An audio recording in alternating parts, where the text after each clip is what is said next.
Que serait le 7e art justement sans les costumes qui rendent chaque film unique? Pour répondre à cette question, nous retrouvons tout de suite en direct de Marrakech notre envoyé spécial Ilham Belada qui est avec un créateur de mode pour sa chronique culturelle. Bonsoir Ilham. Bonsoir Nadia, effectivement, que serait le cinéma sans le costume? Donc je me suis moi aussi mis sur mon 31, donc c'est une cape qui est réalisée par le créateur Karim Tassi que je reçois ici. Karim Tassi, bonsoir. Bonsoir. Alors merci beaucoup donc d'accepter de répondre à nos questions. Donc comme le disait notre Nadia, la présentatrice du journal, que serait le festival sans son tapis rouge aussi? Vous avez habillé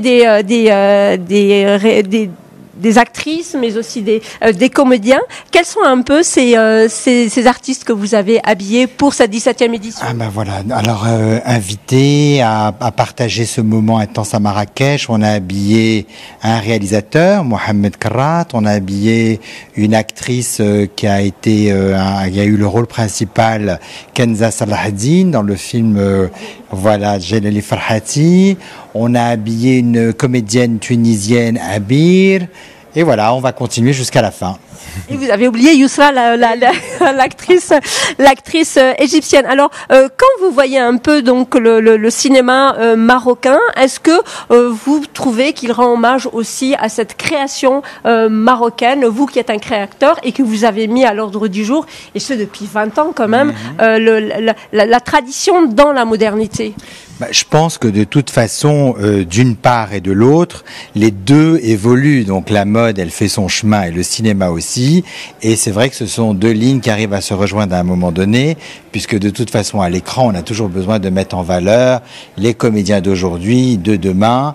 Et forcément, l'impact se fait. Donc le costume évolue et tout ce travail et cette représentation de notre culture marocaine, n'importe comment, se fait voir.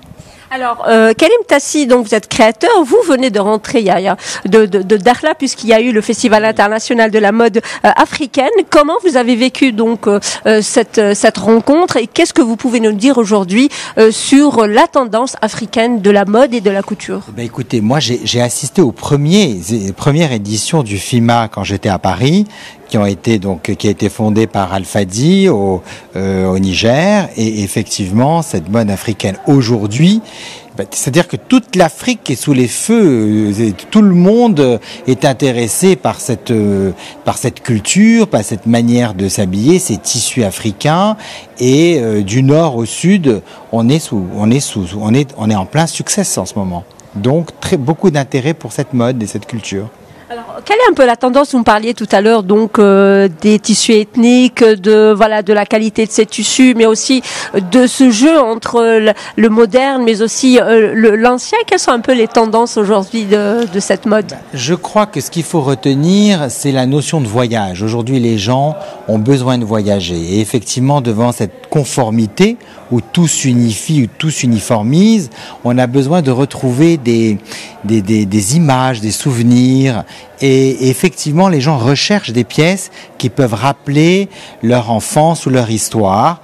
Et souvent, maintenant, dans les magasins, sur toutes les collections qui sont à peu près des basiques, on arrive à trouver des pièces, et ça intéresse de plus en plus les acheteurs et les clients, des pièces qu'on appelle ethniques. Donc ça peut rappeler l'Amérique latine, l'Afrique du Nord, le Maghreb, l'Orient, et on est dans une tendance, on va dire, ethnico-moderne. Voilà.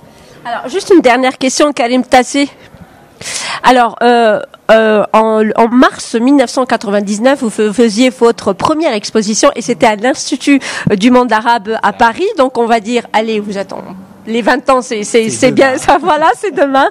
Je garde votre expression. Alors, qu'est-ce que vous avez vécu? Qu'est-ce qui vous a retenu durant ces 20 ans de création, de mode et d'évolution, de la mode marocaine qui se fait de plus en plus connaître? Et vous-même, comment vous allez célébrer ces 20 ans? Écoutez, 20 ans, c'est pour moi, c'est comme un cycle, en fait. Si je retrouve mes premiers 10 ans, ensuite mes deuxièmes 10 ans au Maroc, c'est comme si c'était une renaissance, parce que c'est un retour aux sources quand même. Je me suis rapproché de l'artisanat, de tous ces mains qui ont un peu de l'or dans les mains pour pouvoir ennoblir ces vêtements. Ça me permet aujourd'hui de me dire, je suis prêt pour repartir encore. Et voilà, je suis un peu un nomade et à travers mes créations, j'ai pris le choix de faire des pop-up et ça va me permettre aussi de voyager. Voilà, j'aime le voyage et dans le vêtement et dans ma vie au quotidien. Merci beaucoup Karim Tassi. Je rappelle que vous êtes créateur et donc vous participez au Festival international de films en habillant les artistes qui font le tapis rouge et vous habillez également la journaliste Ilham Brada, que je suis journaliste de Média TV. Je suis très heureuse de porter votre cape. Voilà Nadia, donc la 17e édition du Festival international du film donc se poursuit ici à Marrakech. Comme je le disais, donc demain c'est le dernier jour de la compétition ici à Marrakech. Et bien évidemment, demain, Monica Bellucci donc sera entendue. Donc on aura un très très beau tapis rouge demain.